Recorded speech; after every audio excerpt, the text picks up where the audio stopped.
Before entering the planning stage, first we need to understand what writing is. Writing is a productive skill where learners express ideas in a written form using words, sentences, and organized structure. It requires accuracy, clarity, and the ability to choose the right vocabulary and grammar. Because of that, writing is closely connected to the other language components. Since writing cannot be separated from vocabulary and grammar, teachers must identify which words and which grammatical patterns students need when they write. We cannot teach everything at once, so we must select the most essential items. As Maki states, an item is selected based on how necessary it is for communication. Next, selecting the right materials. The main principle is frequency of occurrence. Items that appear more often in real communication should be taught first. For vocabulary, selection is based on student levels such as 900 words for elementary, 1,500 for junior high, and 4,000 for senior high. Word frequency group, high frequency word, academic word, technical word, and low frequency word. For grammar selection, also follow frequency and degree of difficulty, including the first structure, basic sentence, pattern, and common phrases. The second is inflection, plural forms and frequent tenses, starting with the simple present. And the last is structure word, common prepositions, pronouns, conjunction, auxiliaries, and others. Okay, the next material. Preparing the material use gradation, meaning material are grouped and sequenced from easy to difficult. For advanced students, capture like persuasion and exposition use complex grammar. For example, passive voice, the report was completed yesterday.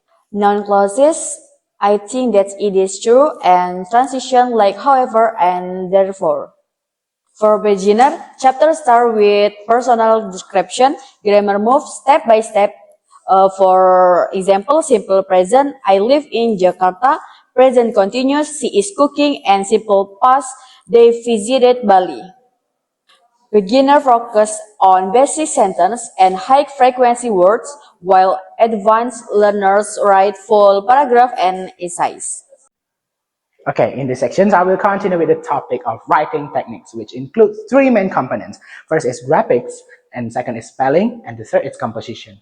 Graphics focuses on the basic skills, physical skills, by the way, of writing, using tracing, copying, and transcription drills to help students form letters correctly, maintain neat handwriting, and connect sounds to written words.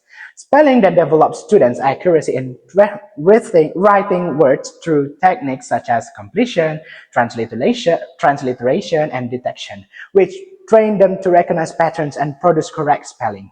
Finally, composition guides students toward producing meaningful sentences and paragraphs. At the sentence level, students may modify existing sentences through multiple choice. First is conversions, and second is word jumbles, and the third is alterations or matching activities.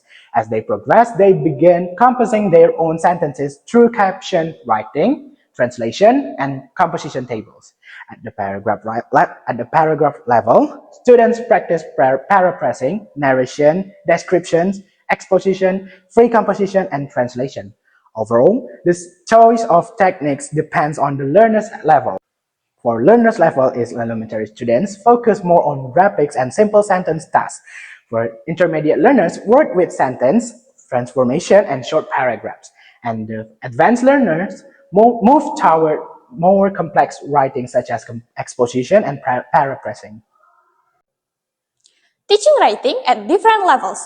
Writing techniques must be adjusted according to the student's level because each level has different needs. For example, beginners may only need letter formation, while advanced students can express ideas freely in written form. For example, the first, writing through a postcard for elementary. The second, writing through dictations for elementary intermediate. And the last, writing through newspaper headlines or article for intermediate advanced. The use of media in teaching writing. Media plays an important role because it helps students generate ideas and write more easily. The first contextual media includes pictures, action, stories, songs, and situations. The second, formal media, includes spoken language such as recordings and listening texts.